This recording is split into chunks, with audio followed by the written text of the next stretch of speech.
All right, Yevamos Daf Yudalid. Today's daf covers mainly two items. The first one is has to do with Los Esgodadu, right? Our Mishnah that we said on Daf Yud Gimel explained that Beis Hill and Beis Shammai had a pretty big machlokes about the co-wives of Yevamos. Beis Hillel, and this is where the first Mishnah was connected to, holds that tsaros, co-wives, are not needed. They're patur from Yibum. Beis Shammai says no, they're not patur from Yibum. They need to do Yibum, and if they don't, then the product of any future marriage that they have, they're mamzerim. So, as you can see, it's a pretty big. There's a lot at stake here in their machlokes.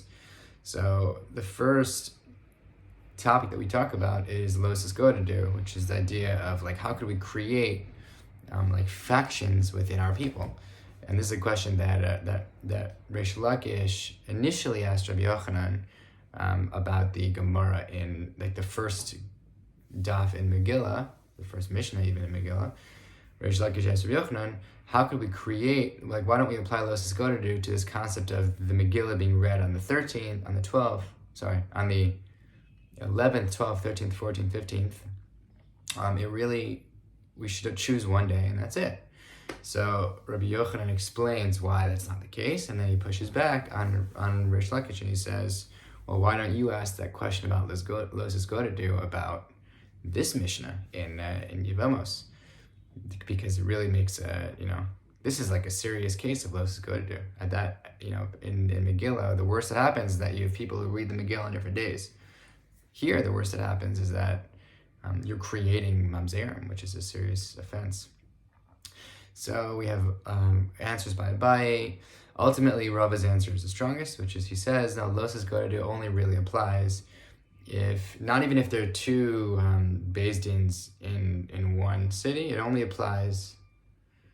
No, Los Esgodadu. It only applies if there's one Beis Din in one city, where some people are saying one thing, some people are saying the other things. But it's allowed for you to have a Beis Din in New York who is answering differently than a Beis Din in Yerushalayim. Different places warrant different results, which is really interesting. Has big ramifications for us. But that's Los Esgodadu. And then we have the another question on our Mishnah, which is we want to understand, did Beis Din actually follow? I think the Mishnah ends up by saying a concept by Reb Shimon, who says that even though Beis Shammai held one way, Beis Hillel held another way, the beauty of their machlokes is that they wouldn't let it get in the way of their own like marriage. I mean, they would still allow Beis Hillel's women to marry Beis Shammai, Beis Shammai's women. Like they would still intermarry with each other even though they had this machlokes, which is a beautiful thing, because you see nowadays there are certain machlokim that really separate communities.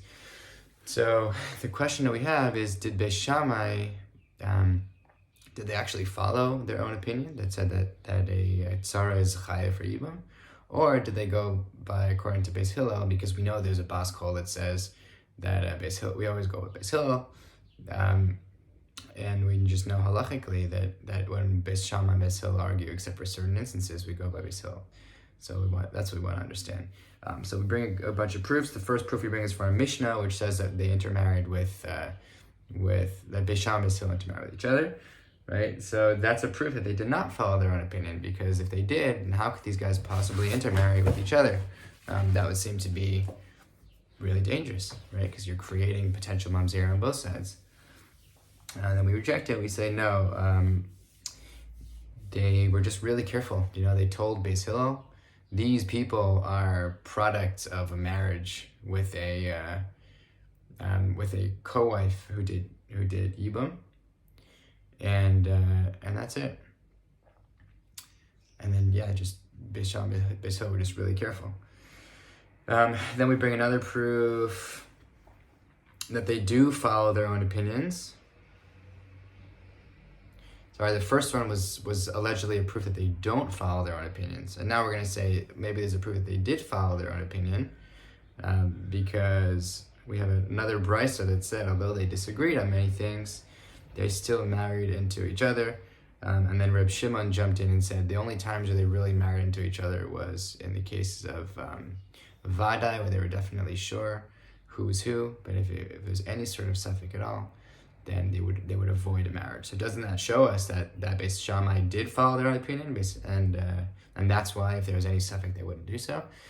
So the Gemara basically says no. Reb Shimon's concept, he was saying that really the opposite, that like usually things are fine.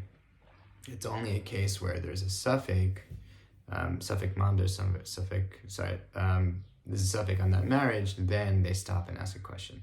But b'derech klal, and generally it's not an issue. Then the last proof that we bring up on our Mishnah today, and in our Gemara today, is that there's another like brisa. This is actually beautiful, where there's just a lot of different cases specifically when it comes to marriage, where Beis Shammai and Beis Hillel argue. Rabbi Yochanan ben Nuri jumps in and suggests that what was beautiful was just that the Gemara talks about how they wouldn't let it get in the way, and then derech noam, they were very careful to keep the peace between them. Rabbi Yochanan ben Nuri jumps in and suggests that maybe we should institute that everyone should have to do chalitza, because that would satisfy both shitas, right? According to Beis Hillel, if you did chalitza and a tzara, it just wouldn't do anything. According to Beis Shammai, it would prevent. And if Beis Shammai was correct, then it would prevent any sort of marriage, meaning you would institute that you can't marry, a co-wife can't marry an erva. So that's what Rabbi Yochanan suggested. And then Reb Shimon Gamliel objected, and he said, well, what should we do with the earlier co-wives who already did Yibam? So based on Reb Shimon Gamliel's objection, maybe this means that it teaches that Beis Shammai followed their own opinions already, because there were all these women who had already done Yibam. So on tomorrow's daf, we're going to reject this proof. Stay tuned for tomorrow.